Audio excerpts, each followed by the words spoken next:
Mask அப்படின்னும் போது இது என்ன மாஸ்க், இது என்ன மாதிரியான விஷயம் அப்படின்றது வரும்போது நம்ம எம்ஆர் ராதா சாரோட அந்த ஃபேஸ், அந்த கதையை வந்து அவர் வந்து ஸ்பான்டனியஸாக அப்படியே சொல்ல ஆரம்பித்தார். அதில் ஒரு சின்ன நிறைய ஹாஸ்யமான விஷயமா இருந்துச்சு. இப்போ படம் பார்க்குறவங்க நிறைய பேர் வந்து தேட்டரில் உட்காந்து சிரிச்சுட்டே இருக்கிறாங்க, கை தட்டுறாங்க. ரொம்ப சீரியஸான ஃபிலிம் பார்க்குற மூடு கொஞ்சம் குறையுதோ என்னமோ தெரியல. ரொம்ப ஹாப்பியாக இருக்கணும் தேட்டரில் அப்படிங்கிற விஷயம் வந்து நான் ஒரு கதை கேட்குறப்பே வந்து இன்ட்ரெஸ்டிங்கான ஒரு கதையாக இருந்துச்சு. இப்போ கவின் ப்ரோவோட ஒரு மார்க்கெட் லெவலில் யார் கம்மியாக இருக்காங்களோ அவங்கள வச்சு தான் நான் போயிருக்கணும். ஏன்னா பட்ஜெட் கம்மியாக இருக்கிறதுனால. இப்போ ப்ரோ வந்ததுக்கப்புறம் it became a huge film. இந்த டாடா படம் பார்க்குறப்போ வந்து லாஸ்ட் அந்த குழந்தைய வச்சுக்கிட்டு அவங்க அழறப்போ வந்து இப்படி பெர்ஃபார்ம் பண்றாரு. இந்த படத்துல ஒரு இறங்கிலாம் இல்லாம ஒரு சட்டையெல்லாம் வந்து அவர் பார்த்து படம் ஃபுல்லா தூக்கி விட்டுருப்பாரு. அதுவே வந்து கேரக்டரைசேஷனே கொஞ்சம் மாத்தி விட்டுருப்பாரு. படம் ஃபுல்லா பாக்குறப்ப அவருக்குள்ளார ஒர்க் பண்ணியிருக்காரு நிறையா அப்படின்னு எனக்கு தோணுச்சு. அதே மாதிரி யூக்கோல ஆண்ட்ரியா மேடமும் அவங்களோட கேரக்டரைசேஷன் டிசைனே நல்லா இருக்கு இந்த படத்துல. நெல்சன் சாரே சொன்ன மாதிரி இவர் வந்து எப்படியோ ஏமாத்திட்டாரு. எப்படி ஏமாத்துறீங்க? ஒண்ணு கதை சொன்னா உங்களுக்கு பிடிச்சது, ஒரு 4 ப்ரொடக்ஷன் ஹவுஸ்ல போனோம், இல்ல இது வேலைக்கு ஆகுது நம்மளே பண்ணலாம்னு நினைக்கிட்டாங்க. அவங்க தான் நான் டைரக்டர் ஆயிட்டேன். So it's like I'm forever grateful to that. Sir நீங்க நிறைய ரொம்ப சீரியஸான படங்கள் தெரிஞ்சு மின்னலே வாஸ் லைக் ஒரு டிஃப்ரெண்டான படமா இருந்தது. அதுக்கப்புறம் ரொம்ப நாளுக்கு அப்புறம் இந்த படம் உங்களுக்கு ஒரு டிஃப்ரெண்டான ஃபீல் இருக்கும். ஹலோ ஃபில்மோகிராஃபி தெரியுமா? தெரியும், பாத்திருக்கேன். நடுவுல எவ்வளவு படம் பண்ணிருக்காரு தெரியுமா? சில்லுன்னு ஒரு காதல்ல ஒரு படம் பண்ணிருக்காரு, கஜினி பண்ணிருக்காரு, பீமா பண்ணிருக்காரு. நான் போயினே இருப்பேன். சார் நீங்க அவரை பார்த்தோன்னே முதல்ல ஒரு வார்த்தை சொல்லி கூப்பிடுவீங்கன்னு சொல்லி அவர் சொல்லியிருந்தாரு. அந்த வார்த்தை வந்து அவருக்கு மட்டும்தான் சொல்ல முடியும், வெளியில சொல்லவும் முடியாது.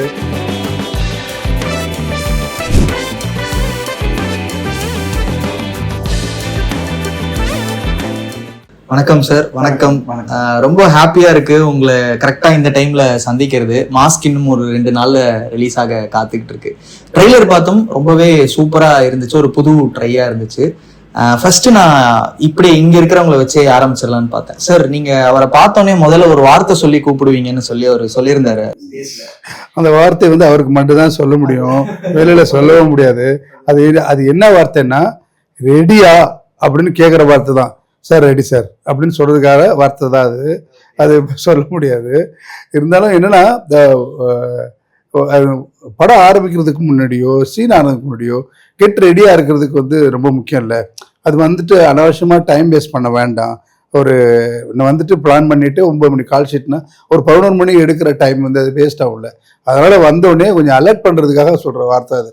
ரெடியா அது 8 மணிக்கே சொல்லிட்டு நாங்கள் 9 மணிக்கு எடுத்துருவோம். ஆமா, அதனால வந்து அந்த பிளான் தான் அது வந்து ஒரு சுறுசுறுப்புக்காக டீம் வந்து ஏன்னா அவங்களுக்கு ஏகப்பட்ட ஒர்க் இருக்கும். ஆஸ் எ டைரக்டர் நான் வந்தோடனே நான் ரெடின்னு சொல்லுவேன். ஏன்னா என் டீம் லைட்டிங் டக்குன்னு பண்ணிடுவாங்க, மற்ற டீம்லாம் ரெடியாக இருக்கும். ஆனால் இவங்களோட ஒர்க் நிறையா இருக்கும். சில விஷயத்துக்காக எதிர்பார்த்துட்டு இருப்பாங்க.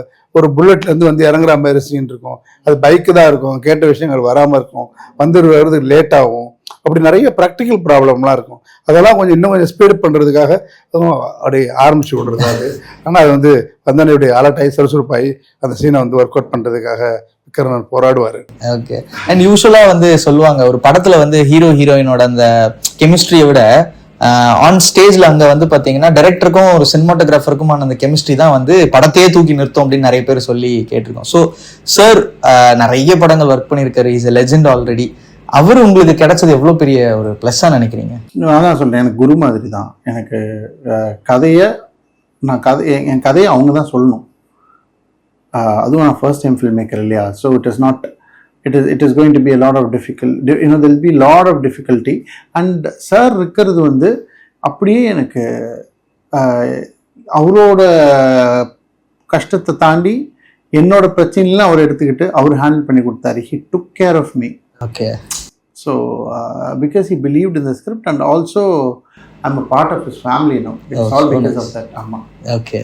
and அந்த படம் வந்து சொக்கு, இந்த படத்தோட ப்ரொடியூசர் சொக்கு தான் தெரியும். இந்த படத்துல மையப்புள்ளினா சொக்கு தான். சொக்கு தான் திடீர்னு ஒரு ஃபோன். அவர் வந்து நான் வந்து கஜினி ஒர்க் பண்றப்ப அவர் வந்து அதுல மேனேஜரா ஒர்க் பண்ணாரு. அதில் அப்பையிலேருந்து ஒரு சின்ன ரேப் இருக்கும். எப்பயாவது நம்ம ஃபோனில் பேசுகிறப்ப என்ன படம் போயிட்டு இருக்கு அப்படின்னு அவர் கேட்பார். நான் என்ன படம் போயிட்டு இருக்கு உங்களுக்கு இப்போ இல்லை சார், வெற்றி சார் கூட இப்போ ஓடிட்டே இருக்கு சார் அப்படின்னு சொல்லுவார். அதே வெற்றி சார் கூட இருந்துக்கிட்டு ஒரு நாள் ஃபோன் பண்ணி இங்கே எங்கே இருக்கீங்கன்னு ஆஃபீஸில் இருக்கேன். சரி நான் ஒரு டைரக்டர் அனுப்புகிறேன், கதை கேட்குறீங்க டாக்டர் யாரு வெற்றி சாரா என்னது சொல்றீங்க? இல்ல எங்க ஃபேமிலில இருந்து ஒருத்தர் அனுப்புறோம், அதை நீங்க கேளுங்க, பேர் என்ன அப்படின்னு கேட்டால் அது மாதிரி விக்கர்ணன் அப்படின்னு அவர் சொன்னார். அதுவே புதுசா இருக்கு, சரி கதையும் புதுசா தான் இருக்கும் போல இருக்கு, வர சொல்லுங்க அப்படின்னா அப்படிதான் அந்த படம் ஆரம்பிச்சது. அவர் வந்தாரு, நான் தான் விக்கர்ணன் சொன்னாரு. அந்த அந்த வேர்டு ரொம்ப பிடிச்சிருந்துச்சு. இவ்வளவு ஒரு ஷார்ப்பா அந்த ஃபாதர் மதர் அவங்க பேர் வச்சிருக்காங்களே நினைச்சிட்டு அந்த கதையை வந்து அவர் வந்து ஸ்பான்டனியஸா அப்படியே அப்படியே அப்படியே சொல்ல ஆரம்பிச்சாரு. அதுல ஒரு சின்ன நிறைய நிறைய ஹாஸ்யமான விஷயமா இருந்துச்சு. இப்ப படம் பார்க்குறவங்க நிறைய பேர் வந்து தியேட்டர்ல உட்காந்து சிரிச்சுட்டே இருக்காங்க, கை தட்டுறாங்க. ரொம்ப சீரியஸான ஃபிலிம் பார்க்குற மூடு கொஞ்சம் குறையுது என்னமோ தெரியல. ரொம்ப ஹாப்பியா இருக்கணும் தியேட்டர்ல அப்படிங்கிற விஷயம் வந்து நான் ஒரு கதை கேட்கறப்பே வந்து இன்ட்ரெஸ்டிங்கான ஒரு கதையா இருந்துச்சு. நிறைய நானே ட்ரையா ஃபிலிமா அப்படிதான் ஷூட் பண்ணி நான் பழக்கப்படுறது. இது கூட வந்து ரொம்ப என்டர்டைன்மெண்ட் பர்பஸ் இருந்துச்சு. இது எப்படியாவது நம்ம இன்வால்வ் ஆகி இந்த படத்தை அடுத்த ஸ்டேஜுக்கு கொண்டு போகணுன்னு தான் அந்த கதை நான் கேட்டப்பே முடிவு பண்ணேன். கேட்டுட்டே வந்து சரி பண்ணலாம் விக்கர்ணன் அப்படிதான் சொன்னேன் நான். அதுக்கப்புறம் யார் பின்னாடி இருக்காங்க, வெற்றி சார் எங்க இருக்காங்க அப்படிங்கிற விஷயம் எனக்கு அப்ப தெரியவே இல்லை. கதை கேட்டுட்டு எனக்கு நான் ஓகேன்னு சொல்லிட்டேன். ஆனா அவர் கேட்ட கதை இது எப்படி மாறி இருக்குன்னு அவர் இப்ப சொல்லுவாரு.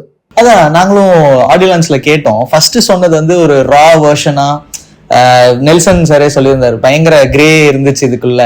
வெற்றி சார் வந்து அந்த கிரே எல்லாம் கொஞ்சம் மாத்தினாரு, மெயின் ஸ்ட்ரீம் ஆகினேன். நான் வந்து எழுதும்போது ஒரு சின்னதா ஒரு படம் பண்ணலாம், ஆனா நமக்கு பிடிச்ச மாதிரி எந்த காம்ப்ரமைஸும் இல்லாம அப்படி பண்ணலான்னு வந்து இது பண்ணேன். ஸோ ஆனா வந்து then it got mainstream. படமா வேணும், இது கொஞ்சம் ஸ்கேல் பெருசு பண்ணலான்னும் போது நம்ம அதை டோன் டவுன் பண்ணணும். இப்போ எனக்கு ஒரு டவுட் என்னன்னா, இப்போ டார்க்கரா போலாம் மாதிரி இருந்ததுன்னா என்ன மாதிரியான கேஸ்ட் அண்ட் க்ரூ வச்சு போயிருப்பீங்க? ஒரு அட்டம்ப்டா ட்ரை பண்ணி அந்த மாதிரி போயிருப்பீங்களா, இல்ல கவின் இந்த மாதிரியே போலான்றது? நான் வந்து எனக்கு ஆண்ட்ரியா மேம் வச்சு போயிருப்பேன். இப்போ கவின் ப்ரோவோட ஒரு மார்க்கெட் லெவல்ல யாரு கம்மியா இருக்காங்களோ அவங்கள வச்சுதான் நான் போயிருக்கணும். ஏன்னா பட்ஜெட் கம்மியா இருக்கிறதுனால. இப்போ ப்ரோ வந்ததுக்கு அப்புறம் it became a huge film because now Karan brother has a very good market and because of him it became a mainstream big film now. And that's what is happening. இப்போ இதோட ஐடியாவே வந்து கவின் அவர்கள் வந்ததுக்கு அப்புறம் இது ஒரு ஆன்டகனிஸ்ட் ப்ரோட்டகனிஸ்ட் அந்த ஸ்கேல் அப்படி ஆயிடுச்சு. அது கதை எதுவுமே மாறலங்க. ஓகே, ரானஸ் மாறுச்சு. இப்ப ரா வந்து கேபிட்டல் லெட்டர்ஸா இருந்தது முன்னாடி, இப்ப எல்லாம் ஸ்மால் லெட்டர் ஆயிடுச்சு. ஓகே, ஆமா அதுதான். அண்ட் ட்ரைலர் பார்க்கும்போது நீங்களே கூட சொல்லியிருந்தீங்க நெல்சனிஷ் அந்த மாதிரி ஒண்ணு. நமக்கு ட்ரைலர் பார்க்கும்போது அந்த ஃபீல் வந்துச்சு. ஒரு டாக்டர் படத்தோட ட்ரைலருக்கும் மாஸ்க்குமே பக்கத்துல வச்சு பார்க்கும்போது நிறைய அப்படியே இருக்கு. அந்த மாதிரி சொல்ல வரல, சிமிலாரிட்டிஸ் ஃபீல். த்ரில்லர் அப்படிங்கிறது தான். It's a thriller. ஆனா வந்து நம்மள சுத்தி இருக்கவங்கள பத்தின கதை. நம்ம தினம் மிடில் கிளாஸ், ஆமா நம்ம தினம் காலைல ஏஞ்சி பார்ப்போம்ல, பேசுவோம்ல, 4 பேர்கிட்ட பழகுவோம்ல, அவங்கள பத்தின கதை அது. ஓகே, அவ்வளவுதான். அதனால எனக்கு என்னமோ நான் படமா இப்போ வந்து டிஐல போயிட்டு இருக்கு. ஆக்சுவலா நான் வந்து சவுண்டு கொஞ்சம் தான் கேட்டேன். இது யாராலையும் ஒரு இது வந்து ஆரம்பிச்சு இது ஒரு மிடில், ஒரு எண்டு, ஒரு ஓப்பனிங் அப்படின்னு சொல்ற ஒரு சினிமாவுக்கான கதையாவே இது வரலன்னு எனக்கு தோணுது. அந்த கிராமர்ல இல்லை, என்டர்டைன்மெண்ட் அதிகமா இருக்கு. இது அதுக்குள்ளார மெசேஜ் இருக்கு, அதுக்குள்ளார வந்து ஒரு ஹாஸ்யமான விஷயம் இருக்கு, அதுக்குள்ளார வந்து மெசேஜ் சொல்றாங்க. ஒரு ஒரு ஒரு வேற ஒரு இப்படி ஆரம்பிச்சு இப்படி முடியுங்கிற கதையா அது இல்லை. அது வேற ஒரு லெவல்ல இருக்க மாதிரியே தெரிஞ்சுது. கவின் வந்து நான் வந்து இந்த டாடா படம் பார்க்குறப்போ வந்து லாஸ்ட்ல அந்த குழந்தைய வச்சுக்கிட்டு அவங்க அழறப்போ வந்து இப்படி பெர்ஃபார்ம் பண்றாரு, புதுசா இருக்கே, நல்லா இருக்கே அப்படின்னு நினைச்சேன் நான். இந்த படத்துல ஒரு ஒரு ஒரு மாதிரியா வந்து ஒரு இறங்கிலாம் இல்லாம ஒரு ஸ்டிஃபா சட்டையில வந்து அவர் பார்த்து படப்புல அப்படி தூக்கி விட்டுருப்பாரு. அதுவே வந்து கேரக்டரைசேஷனே கொஞ்சம் மாத்தி விட்டுச்சு. அதெல்லாம் இவர் உட்காந்து அவரோட ஒர்க் பண்ணாரா என்னன்னு எனக்கு தெரியல. அது எனக்கு தெரியல. வர்றப்ப இப்படிதான் சட்டையை தூக்கி விட்டுட்டு வருவாரு. அது வர்றப்ப அந்த கேரக்டருக்குள்ளார போன மாதிரியே இருக்கும். அவர் வந்து அவர் பேசுற பேச்சுலாம் வந்து ரொம்ப ஒரு பிளான் பண்ணி இந்த டயலாக் தான் பேசணும் அப்படின்னு பார்த்தாலே தெரியாது. அவர் வந்து சாதாரண திடீர்னு பார்த்தா சட்டையெல்லாம் அப்படிலாம் லூசா தொங்க விட்டுருப்பாரு. என்னப்படா ஒரு ஹீரோ வந்து இப்படிலாம் சட்டை ஃபுல்லா மடிச்சு கூட விட மாட்டாரு. இப்படி தொலைதா பார்த்தா அந்த கேரக்டருக்குள்ளாரவே இருக்க மாதிரியே இருக்கும். படம் ஃபுல்லா பாக்குறப்ப அவருக்குள்ளார ஒர்க் பண்ணிருக்காரு நிறைய அப்படின்னு எனக்கு தோணுச்சு. கண்டிப்பா ஒர்க் பண்ணியிருக்காரு. அதுதான் சார் சொன்னதுதான். இந்த கதைக்குன்னு அவரோட கேரக்டர் இருக்கும். அந்த கேரக்டரை சுத்தி அவனுக்குன்னு ஒரு ஐடியாலஜி இருக்கும். அவன் ரொம்ப ஜாலியா இருப்பான். 10 நிமிஷத்துக்கு மேல சீரியஸா இருக்க மாட்டான். அவன் எப்படி இருப்பான்? அவன் எல்லாரையும் லெஃப்ட் ஹேண்ட்ல ஹேண்டில் பண்ணுவான். அவன் எப்படி இருப்பான், அவனுடைய வாழ்க்கை எப்படி இருக்கும், அதுதான். அதை வந்து ரொம்ப அழகா பிடிச்சிட்டாரு அவரு. பிடிச்சிட்டு அதை ஹி இஸ் வெரி இன்ஸ்டிங்டிவ். பேசிக்கா அவருக்கு அந்த அந்த ஒரு செகண்ட்ல அந்த இடத்துல வந்து சில கவுண்டர்ஸ்லாம் வரும். அந்த கவுண்டர்ஸ் நாங்கள் டிஸ்கஸ் பண்ணுவோம். அது அப்படியே மெருகேற்றி அது வந்து வரும்போது அது நல்லா இருக்கும். ஸோ தட் அசிஸ்டன்ட் டிரெக்ஷன்ல இருந்ததுனால அந்த அந்த டயலாக் ஸ்கில்ஸும் அந்த அந்த நேச்சுரல் இன்ஸ்டிங் வந்து அவருக்கு kicks in. He's really good. Dialogue டெலிவரியில ஒரு நாளும் வந்து இன்னொரு தடவை பாக்குறேன், இன்னும் ஒரு ஒன் மோர் போலாம். டயலாக்காக போனதை நான் பார்த்தேன் இல்லை, நிறைய படம் ஒர்க் பண்ணிருக்கேன். அப்படியே ஸ்பான்டனியஸா அவர் பட்டியல சொல்லிட்டே இருப்பாரு. அந்த டைமிங்ல நிப்பாரு. எனக்கு வந்து க்ளோஸ் அப்ஸ் எல்லாம் லுக் அப்படி டர்ன் பண்ணி பார்க்கணும். இப்ப இந்த இடத்துல வந்தா நல்லா இருக்கும்னு அதே மாதிரி வருவார். என் மைண்ட்ல இருக்கிறது அவர் வருவார். இப்படி டர்ன் பண்ணி இப்படி பார்க்கணும், இப்படி சாஞ்சு பார்த்தா நல்லா இருக்கும்னு தோணும். அப்படி நல்லா இருக்கும் விஷயம் பாக்குறப்பே தெரியல, இந்த இடத்துல கொஞ்சம் தலை சாச்சா நல்லா இருக்கும்ல அப்படின்னு நினைச்சிட்டே பார்த்து அப்படியே பண்ணுவாரு. அவருமே ஒரு ஃபில்ம் மேக்கரா அந்த ப்ராசஸ்ல இருந்தார்ல. அந்த ஆன் த ஸ்பாட் டைனமிக்ஸ் அவருக்கு ரொம்ப நல்லா புரியும். அந்த how to handle the geography, how to make it better. And also எனக்கு ஓகேனாலும் சில நாள்ல இல்ல விக்கி இன்னொரு தடவை will just go for another take அப்படின்ற மாதிரி அவர் சொல்லுவாரு. சரி, ஓகே, ஃபைன். அதுதான். அதே மாதிரி யூகோல ஆண்ட்ரியா மேடமும் ரொம்ப நல்லா பண்ணிருக்காங்க. ஆமாமா, ரொம்ப ரொம்ப ரொம்ப ரொம்ப ரொம்ப நல்லா பண்ணிருக்காங்க. அவங்களோட கேரக்டரைசேஷன் டிசைனே நல்லா இருக்கு இந்த படத்துல. அந்த கேரக்டரைசேஷன் டிசைன் எழுதுவாங்க, director note for the character அப்படின்னு எழுதுவாங்கல்ல, அது புதுசாவே இருந்துச்சு. அது வந்து ஒரு ஒரு ஸ்கிரிப்டுக்குள்ள வரையறுக்க முடியாம அது அந்த கேரக்டர் தனியா அப்படி அது இந்த ஸ்கிரிப்டுக்குள்ளார வந்து அது அப்படியே எல்லா சீன்லயும் இருக்கிற மாதிரி ஒரு இது அமைஞ்சிருக்கு. அவங்க நல்லா லுக் பண்ணுவாங்க கரெக்டா. அப்படி க்ளோஸ் அப்ஸ் எல்லாம் வந்து ரொம்ப ஸ்டன்னிங்கா இருந்தாங்க. அவங்க ஒரு தடவை சொன்னாங்க, நான் உங்க படத்துல நான் க்ளோஸ் அப் எல்லாம் அழகா இருக்கேன்ல, அதான் என்னோட வேலை. அது வந்து அது மட்டும் இல்ல, இந்த படத்துல அழகு மட்டும் முக்கியம் இல்ல, இந்த கேரக்டரும் வெளில வரும். ஒரு வில்லத்தனமா இருக்காங்களே சார், அப்படி ஸ்ட்ரைட்டா சொல்ல முடியாது. வில்லனிக்கா அப்படின்னு சொல்றதை விட அந்த கேரக்டரா இருக்காங்க அப்படின்னா இருக்கும். அந்த பயம் வரும். அவங்க ஏன்னா கம்மியா, அதாவது மனிதர்கள் கம்மியா பேச பேச அவங்க யாருன்னு நமக்கு தெரியும். இவங்க அதிகமா பேச மாட்டாங்க. ஓகே, செயல்ல தான் ஃபுல்லாவே she is a person of action, not of words. So when she speaks it becomes a punchline. So அந்த மாதிரி தான். எனக்கு இப்போ ஆண்ட்ரியா மேம் பத்தி நானே வேற விதமா எடுத்துட்டு வரலாம்னு நினைச்சேன். ஒரு ஆக்டரா நிறைய நம்ம அவங்கள பார்த்திருக்கோம். நான் அவங்களோட ஸ்கிரிப்ட் செலெக்ஷனே வந்து பயங்கரமா இருக்கும். இந்த வாட்டி அவங்க ஒரு ப்ரொடியூசராகவும் இருக்காங்க. சோ லைக் நெல்சன் சாரே சொன்ன மாதிரி இவர் வந்து எப்படியோ ஏமாத்திட்டாரு. எப்படி ஏமாத்துனீங்க? ஒண்ணு கதை சொன்னா உங்களுக்கு பிடிச்சது, ஒரு 4 ப்ரொடக்ஷன் ஹவுஸ்ல போனோம், இல்ல அது வேலைக்காவது நம்மளே பண்ணலாம்னு இறங்கிட்டாங்க. அதெல்லாம் பெரிய விஷயம். ஆமா ஆமா ஆமா, டக்குன்னு இறங்குறது பெரிய விஷயம் தான். ஒரு செகண்ட்ல எடுக்கிற முடிவு தானே. ஓகே, அதுதான். அது இன்னைக்கு வரைக்கும் நிக்கிறாங்க. She stands by it. And அவங்க தான் நான் டைரக்டர் ஆயிருக்கேன். நீங்க ஸ்டேஜ்ல தான் சொன்னீங்க மேம், உங்களாலதான் நான் இந்த இடத்துல நிக்கிறேன் அப்படின்னு. அவங்க டைரக்டர் ஆயிருக்கேன். So it's like I'm forever grateful for that. ஒரு ஹர்டில் தாண்டிட்டோம், நமக்கு ப்ரொடியூசர் கிடைச்சிட்டாங்க. அடுத்த ஹர்டில் வந்து இந்த ஸ்கிரிப்ட் வந்து வெற்றிமாறன் சார் கிட்ட போச்சுல. மேம் தான் எடுத்துட்டு போனாங்க. மேம் வந்து அனல் மேலே பனித்துளி அண்ட் மனுஷன் ரெண்டும் சார் ப்ரொடக்ஷன்ல பண்ணாங்க.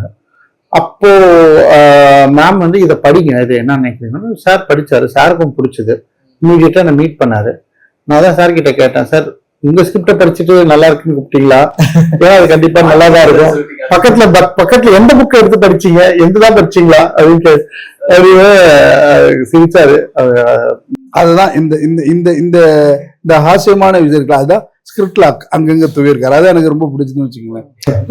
இல்ல இன்ட்ரெஸ்டிங்கான விஷயமே வந்து படம் பாக்குறப்ப வந்து உங்களை வந்து அப்படி போட்டு டைப் பண்ணாம சின்னதா அப்படி ரிலாக்ஸ் பண்ணணும்ல, அந்த ரிலாக்ஸ் அந்த ஸ்கிரிப்டுக்குள்ளார அப்படியே ஒளிஞ்சிருக்கு.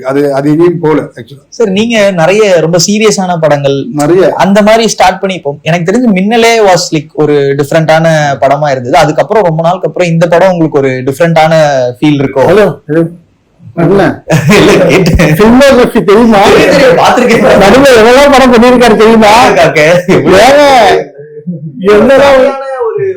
கஜினின்னு ஒரு படம் பண்ணிருக்காரு தெரியுமா? தெரியும் சார், தெரியும். சிறுவர் காதல்னு ஒரு படம் பண்ணிருக்காரு, கஜினி பண்ணிருக்காரு, பீமா பண்ணிருக்காரு. நான் போயினே இருப்பேன். இல்ல அது வந்து நான் சொன்னேன், நான் இவ்வளவு படம் பண்ணிருக்கேன்னு சொல்லிட்டு ஒரு நாளும் நீ நினைச்சுக்கிட்டு என்று வந்து பேச. இல்ல அது முதல் நாளே உடைச்சு விட்டாரு. இப்ப எப்படின்னா சார், நான் வந்து அட்வான்டேஜ் எடுத்துப்பேன். இப்போ அந்த எக்ஸ்ப்ளாய்ட் பண்ணி அவங்க பயங்கரமா யூஸ் பண்ணி போறேன். நான் தப்பா யூஸ் பண்ணுவேன். எனக்கு எதாவது அதை வாங்கிட்டாங்க, சாப்பாடு வேணும் வாங்கிட்டாங்கன்னு கேட்கறது, எனக்கு பசிக்குது நான் அதெல்லாம் அவங்க வீட்டுக்கு போயிட்டு நான் கேட்பேன். அவங்க வீட்டுக்கு போயிட்டு எனக்கு காஃபி வேணும், அப்பதான் நான் வருவேன், எல்லாம் வரமாட்டேன்னுவேன். இந்த மாதிரி தான் பேசுவேன்னு நான் இந்த மாதிரி ஆயிடுச்சு எனக்கு. சரி, அதாவது ஒரு ஸ்கிரிப்டா இது வேணும் அது வேணும்னு கேக்குறதெல்லாம் வேற. அவர் என்ன சார் காஃபி சாப்பாடு எல்லாம் சாப்பாடு என்னன்னு அவருக்கு தேவையானதை நான் கொடுத்துடுறேன். அதுக்கப்புறம் அதுக்கு தேவையான அதை கேட்டு வாங்கிப்பார்ல. அந்த மாதிரி நாங்க காலையில வந்தோடனே அவர் சீன் வந்து எக்ஸ்பிளைன் பண்ண பிறகு இதை வந்து எங்க வச்சுக்கலாம் அப்படின்னு அடக்கமா கேட்கிறாருல, அதுல இந்த படம் நல்லா வந்துடும். ஏன்னா இங்க வச்சுக்கோங்க, இந்த இடத்துல 50 mm போட்டுக்கோங்க அப்படின்னு சொல்றதை விட எப்படி சார் ஆரம்பிக்கலாம் அப்படின்னு சொல்றப்ப ஆட்டோமேட்டிக்கா அவங்களுடைய டெக்னீஷியனை அதுக்குள்ளார கொண்டு வராருன்னு அர்த்தம்.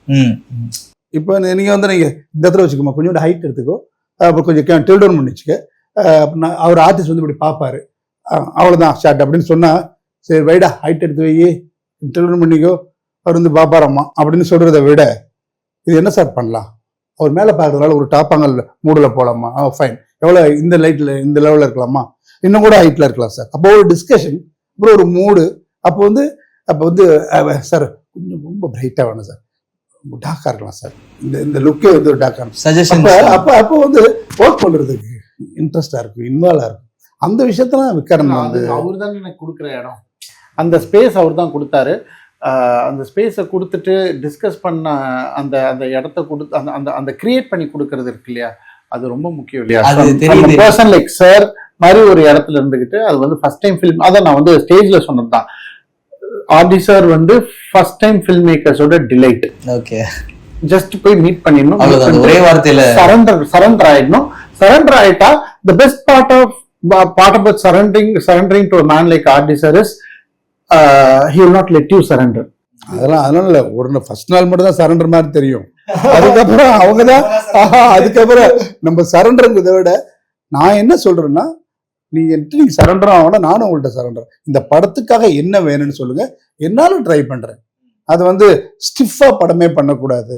எல்லாரும் நினைச்சிட்டு ஆள் பார்த்தா ரொம்ப ஸ்டிஃபா இருக்காரு சார், பேசுவாரான்னு தெரியல அப்படிலாம் வெளில சொல்லுவாங்க. அப்படிலாம் நான் கூட உள்ள வரமா லைட்டா பயந்தேன் சார், பேசுவாரா திட்டிட்டு போறாரு பாருங்க, தமிழ் பயப்படுறீங்க, அப்படிலாம் பயப்பட வேண்டாம். இது வந்து சினிமா வேற, லுக் வேற. அவங்க அங்கேருந்து வந்த பிறகு நம்ம வந்து எவ்வளோ நம்ம சப்போர்ட் பண்ண முடியும், என்னால எவ்வளோ சப்போர்ட் பண்ண முடியும் சார். 4:30 மணிக்குள்ள முடிக்கணும் சார். 4:30 மணிக்கு ஹீரோ போவார்னா 2 ஷாட்ல எடுக்கிறதுக்கு நான் ரெடியா இருக்கேன். இதே வந்து சார் ஒரு 40 ஷாட் எடுக்கலாம் சார், என்ன அவர் நினைக்கிறதுக்குள்ள 4:30 மணிக்குள்ள 40 ஷாட் எடுக்கிறதுக்கு தயாரா இருக்கும். ஏன்னா அந்த எக்ஸ்பீரியன்ஸ் வந்து சப்போர்ட் பண்ணுது. விக்ரம் படத்துக்கு அந்த விஷயங்கள் எல்லாமே நடந்திருக்கு. அது வந்து அதனால ஃபிலிம் ரொம்ப இன்ட்ரெஸ்டிங்காக வந்திருக்கு. நான் சவுண்டோட பார்க்கல நான், ஆனால் ரொம்ப இன்ட்ரெஸ்டிங்காக வந்திருக்கு. வெற்றிமாறனோட இன்வால்மெண்ட் நிறையா இருக்குன்னு இவர் சொல்லுவார் சார். அவர் வந்து இந்த மியூசிக் விஷயத்துலலாம் சஜஸ்ட் பண்ண, இது பண்ணலாமா அது பண்ணலாமான்னு கேட்டாங்க. 2 நாள் தான் ஷூட்டிங் முன்னாடி இந்த சாங் எடுக்கணும்னு சொன்னாங்க. தக்கால் பிளான் பண்ணி அப்படி எடுத்து இந்த பாட்டு கண்ணுமொழி அப்படியா, ஓகே, ஒரே நாள் எடுத்து முடிச்சோம் அந்த சாங். அப்படியா? ஆமா, அந்த சாங் அதான் சார். அது வந்து தெரியாது. அப்புறம் அந்த கிளப் சாங் வந்ததுல அதை நம்ம ஒரு நாள் எடுத்தோம். காலையில ஆரம்பிச்சு 5:30 முடிச்சிட்டோம். 5:30 5:45 காரணம் என்னன்னா பிளான் பண்ணிட்டோம். இந்த சாங் இங்கதான் இருக்கு, எல்லாமே லைட் பண்ணி வச்சு கேமரா வச்சு ஷூட் பண்ணிட்டே இருக்கணும். எந்த நேரம் பார்த்தாலும் ஹேண்டில் நிறைய ஷூட் பண்ணோம். அதெல்லாம் வந்து இந்த படத்துக்கு என்ன ஒரே ஒரு விஷயம், இந்த படம் ஹிட் ஆகணும் அப்படின்னு நான் எந்த நேரம் பார்த்தாலும் வேண்டிக்கிறேன். ஏன்னா இவரோட ஃபர்ஸ்ட் ஃபிலிம், என்னுடைய ஆல்மோஸ்ட் நியர் 50 ஃபிலிம்ஸ், இவரோட ஃபர்ஸ்ட் ஃபிலிம் வந்து ஹிட் ஆனதான் அடுத்தடுத்த விஷயத்துக்கு. இப்போ நான் கௌதமோட ஒர்க் பண்ணுறப்ப இந்த படம் எப்படியா ஹிட் ஆகணுடா அப்படி. இப்போ அந்த தேவி தேட்டரில் உட்காந்து படம் பார்க்குறப்ப இன்டர்வலில் அப்படி எல்லாரும் இந்த கைத்தட்டுறப்ப வந்து பின்னாடி நின்று பார்த்துறப்ப இருந்த சந்தோஷம் இருக்குல்ல, அந்த சந்தோஷம் இன்ன வரைக்கும் அந்த சந்தோஷம் என்றைக்குமே மாறல.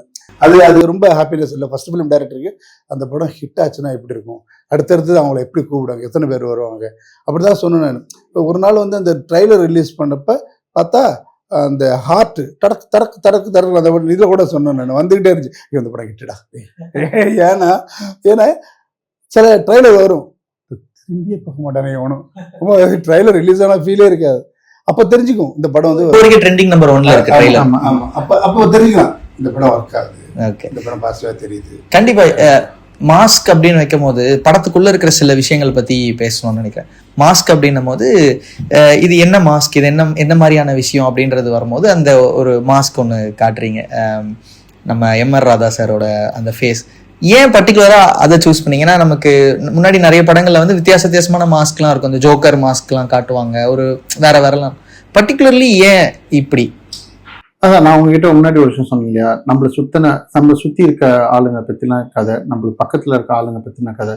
இப்போ நடிகவேல் லெஜெண்ட் அவரு எம்.ஆர். ராதா சார் வந்து அவரு வந்து அவரோட ஹியூமர் உங்களுக்கு புரிஞ்சதுன்னா அதுக்கு உள்ள இருக்க அர்த்தம் என்னன்னு புரியும். ஒரு சட்டையர், ஆமா, சட்டையர் அந்த rude on your face humour இருக்கு இல்லையா, இந்த ஒளிவு மறைவு இல்லாம ஒரு ஹியூமர் இருக்குல்ல, ஆமாண்டா இப்படிதான்டா, நீங்க இதுதான்டா, இது ஏன்டா நீங்க புரிஞ்சுக்க மாட்டீங்க, அப்ப நீங்க முண்டமா தான் இருப்பீங்க, அதனால நீங்களாம் திருந்த மாட்டீங்கன்னா அப்படின்ற ஒரு டோன் இருக்குல்ல, அதுக்கு பின்னாடி நிஜமாவே ஒரு ஏக்கம் இருக்குல்ல. ஓகேவா? சோ அதனாலதான் அந்த மாஸ்க். ஓகே. அண்ட் இன்னொன்னு, மே 2 என்ன நடக்குது? அது நீங்க படம் ஏன்னா நிறைய ட்ரெய்லர்ல வந்து பார்க்கும்போது 2-3 இடங்கள்ல வந்து அந்த மே 2ன்றத வந்து கோட் பண்ணிட்டே இருக்காங்க. நீங்க பாருங்க, you tell me what you think about it. Okay. நிறைய விஷயங்கள் தோணுது, படத்துக்குள்ள ஒரு டார்க் காமெடி இருக்குன்னு சொல்லி லைட்ட போட்டு பண்ணிருக்கோம்.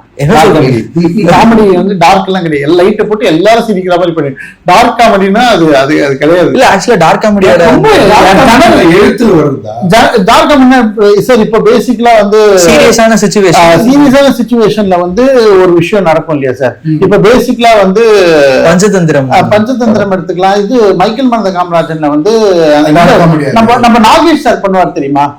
ஆமா ஆமா, இப்போ ஆமா சார், அது ஒரு சார், அது ஆக்சுவலா டார்க் காமெடி. என்ன சொல்லுவாங்கன்னா, அந்த அவரோட சிச்சுவேஷன் ரொம்ப மோசமா இருக்கும், ஆனா நம்ம பார்க்கும் போது வந்து அதுல ஒரு ஃபன் இருக்கும்ல. சொல்றாங்க சர்காஸ்டிக்கா சில விஷயத்த சொல்லுவாங்க. ஆமா, அது வந்து புரிஞ்சும் புரியாமலா இருக்கும். அது வந்து அதுக்குள்ளார ஏதாவது ஒரு அர்த்தம் இருக்கும். அதுதான் டார்க் காமெடி நான் நினைச்சிட்டு இருக்கேன். அப்படிலாம் இந்த படத்துல வந்து அப்படியே மறைச்சு வச்சுக்கலாம். ஜாலியா இருக்கும் படம், ரொம்ப ஜனரஞ்சகமா இருக்கும். ரொம்ப அதை கொண்டு போய் வேற ஒரு இடத்துக்கு கொண்டு போய் வச்சு டார்க் காமெடி ஃபிலிம் சார். ஆமா, டார்ச் எடுத்துட்டு போவாங்க. நம்ம காமெடி அப்ப டார்க் அந்த தேர்ல டார்ச் வச்சு நாங்க தான் தேர்னோம் காமெடின்னுவாங்க. அந்த மாதிரி இல்ல, நமக்கு ட்ரைலர் பார்க்கும்போதே சில விஷயங்கள் வந்து நல்லாவே காமெடி சாப்பிட்டுக்கிட்டே அதை பத்தி தப்பா பேசலான்றது இல்ல இல்ல இல்ல இல்ல இல்ல, ரொம்ப ஓப்பனா இருக்கு. வாங்க நம்ம தினம் இப்ப பண்றது, இப்ப நீங்க கேமரா ஆஃப் பண்ணீங்கன்னா அவருக்கு தப்பா பேசலாம், அவ்வளவுதான். ஓகே. அதாவது இந்த படத்துல வந்து ஒரு நெகட்டிவ் ஷேட் ஆஃப் எவ்ரிபடி அப்படிங்கறத வந்து நம்ம அங்கங்க நிறைய பேரோட இதுல பாக்குறோம். சோ அதுதான் இந்த படத்தோட மெயின் கோரா இருக்குமா? ஆமா, இந்த கதையில யாருமே நல்லவங்க கிடையாது. போட்டு உடைச்சுதான் இருக்கு. கேட்டீங்க, ஒரு எந்த கேரக்டருக்கும் ஒரு கேரக்டருக்கும் ஒரு விஷயம் வச்சிருக்கேன். அவன் கெட்டவனா இருக்கிறதுக்கு ஒரு நியாயம் இருக்கு. கெட்டவனா இருக்கிறதுக்கு நியாயம்ன்றதெல்லாம் கிடையாது. கெட்டவனா இருக்கான், அவ்வளவுதான். அதுக்கு பின்னாடி இல்ல, அதுக்கு பேரு கெட்டவனா அப்படின்னு நீங்க படம் பார்த்தாதான் புரியும். இதுக்கு பேரு கெட்டவனா, இதுக்கு பேரு கெட்டவனா. ஒருத்தன் கோபமா அவங்கள பேசினா அவன் அடிச்சிட்டான்னா அவன் கெட்டவனா? இல்ல இல்ல, அவன் சந்தர்ப்பத்துல அவன் கோபத்துல அடிச்சிட்டான். கெட்டவங்க தான், ஆனா நல்லவனா ஆகுது கஷ்டம், மனுஷனா இருக்க ட்ரை பண்ணலாம் அப்படின்ற மாதிரி ஒரு point. Okay, super, nice. And ட்ரெய்லருமே நீங்க சொல்ற அந்த விஷயத்த நோக்கி தான் இருந்துச்சு. என்ன வெற்றி சாரோட ஃபிளேவர் மாதிரி சொல்றேன். அவரோட படங்களோட ட்ரெய்லர்லயே என்ன படத்தோட கதை இருக்குன்றத வந்து பார்ஷியலா காட்டிடுவார். ஸோ அதுதான் நான் இந்த ட்ரெய்லர்லயும் நம்ம பார்க்க முடிஞ்சுச்சு.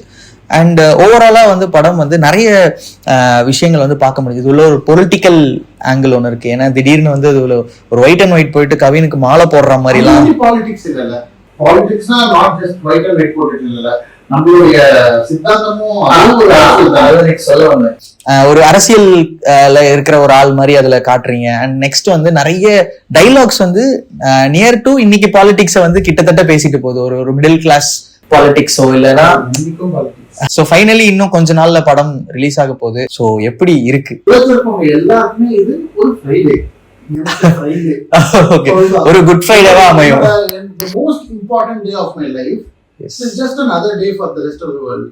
But it is the best. I want that to be the best day of my life. கண்டிப்பா. I wish. எனக்கு இந்த ஃப்ரைடே வந்து ஒரு படம் பர்டிகுலரா விக்ரமன் படம் ஹிட் ஆகணும் அப்படின்னு மனசுல நான் நினைச்சுக்கிட்டே இருக்கேன். ஏன்னா விக்ரமனுக்காக அவரோட போராட்டங்கள் 2 வருஷமா நான் பார்த்துட்டு இருக்கேன். இந்த படம் ஆரம்பிச்சு நிறைய நாட்கள் போயிட்டு இருந்துச்சு. எப்படியாவது படம் ஹிட் ஆயிடும் விக்ரமன் அப்படின்னு நான் ட்ரைலரை பார்த்துட்டு சொன்னேன். நீங்க கேட்ட மாதிரி ஒர்க் ஆகுது படம். அப்புறம் ஃபைனலா ஃபுல் படங்களை பாக்குறப்ப படம் நல்லா வந்திருக்கு, பாசிட்டிவா இருக்கு. இந்த ஹீரோயின் கேரக்டர் ரொம்ப அழகா இருக்கு. பியூட்டிஃபுல்லான ஹீரோயின் கேரக்டர், ஆண்ட்ரியா கேரக்டர் நல்லா இருக்கு. அப்புறம் நிறைய முக்கியமான பவன் சூப்பரா பண்ணியிருக்காரு. பவன் அண்ணா கல்லூரி வினோத் இவங்க எல்லாருமே பவன் அண்ணா கேரக்டர்லாம் தெரிச்சிடும் படத்துல எனக்கு பிடிச்சிருக்கு. தெரிச்சிடும் படத்துலன்றது ஓவரா இருக்கு, அதெல்லாம் வேணாம், எனக்கு ரொம்ப பிடிச்சிருக்கு. அது இல்லாம ஆண்ட்ரியா அந்த படத்துல ப்ரொடியூசரா இன்வால்வ் ஆயிருக்காங்க. அவங்க வந்து ஆசைப்பட்டு இன்வெஸ்ட் பண்ணிருக்காங்க. அந்த படம் அவங்களுக்காக ஹிட் ஆகணும். கண்டிப்பா. ஓகே, ரெடின் கிங்ஸ்லி இருக்காரு. இருக்காரு. அது மட்டும் இல்லாம வெற்றி சார் கூட இந்த பழகின இந்த டைம் இருக்கு இல்லையா, அது it's a great memory for me. Whatever I learned, I've become a better person and also I think அடுத்த படம் வாய்ப்பு கிடைச்சதுன்னா சார் கிட்ட இருந்து கத்துக்கிட்டது, வெற்றி சார் கிட்ட இருந்து கத்துக்கிறதுல வச்சு நம்ம ஏதோ ஒரு குடும்பம் பண்ணிடலாம். அது மட்டும் இல்ல, வெற்றி சாரோட டீம் இருக்காங்களா, அசிஸ்டன்ட் டைரக்டர்ஸ் எல்லாம் வந்து இவருக்கு வந்து ஹெல்ப் பண்ணாங்க. ஷூட்டிங் டக்குன்னு ஏதாவது சென்டர் ஆஃப் அட்ராக்ஷன் வந்து ஒரு நாளைக்கு ஒரு சீன் ஸ்டார்ட் பண்ண நினைச்சா அவங்களாம் வந்து ஹெல்ப் பண்ணாங்க. எல்லாமே நண்பர்கள் ஆயிட்டாங்க அந்த ஆபீஸ்ல. நான் வந்து அந்த part of that office. Okay, very beautiful. நான் பார்த்தோம் அந்த ஆபீஸ்ல ஒரு வீடியோ போட்டிருந்தீங்க நீங்களும் கவின் சாரும் வந்து ஒரு விஷயம் ப்ரோமோ பண்ணிருந்தீங்க. அது அன்லைக் ஒரு வெற்றி சாரோட ப்ராடக்டா இருந்துச்சு. கவின் வந்து எல்லா இடத்துலயும் வந்து இப்ப ப்ரோமோக்கு எல்லாம் போயிட்டு இருக்காரு, எல்லா இடத்துலயும் இன்வால்வ் ஆகியிருக்காரு அப்படின்னா பாத்துக்கோங்க. அவர் அந்த படத்துக்கு பாசிட்டிவான எனர்ஜி இருக்குன்னு தான் அர்த்தம். கண்டிப்பா இல்ல, நான் அப்புறம் நிறைய படங்களை பார்த்திருக்கேன். இந்த படத்துல வந்து அவரோட இன்வால்வ்மெண்ட்டும் அவருடைய வந்து ப்ரோமோக்கெல்லாம் போறதும் பாக்குறப்ப அவர் பேசுற பேச்செல்லாம் வந்து ரொம்ப பாசிட்டிவா இருக்கு. அதனால ஃபிலிமும் ரொம்ப பாசிட்டிவா டெஃபினட்டா இருக்கும். கண்டிப்பா டெஃபினட்டா வந்து படம் இன்னும் 2 நாள் நமக்கு வந்து உங்களுக்கு சொன்ன மாதிரி இந்த ஃப்ரைடே வந்து ஒரு மிகப்பெரிய குட் ஃப்ரைடேவா உங்களுக்கு அமையும்னு சொல்லி நாங்க வந்து நம்புறோம். கண்டிப்பா படம் பார்க்குறோம். படம் பார்த்துட்டு இன்னும் நிறைய விஷயங்கள் நம்ம ஓப்பனாவே டிஸ்கஸ் பண்ணுவோம். Thank you so much sir. Thank you.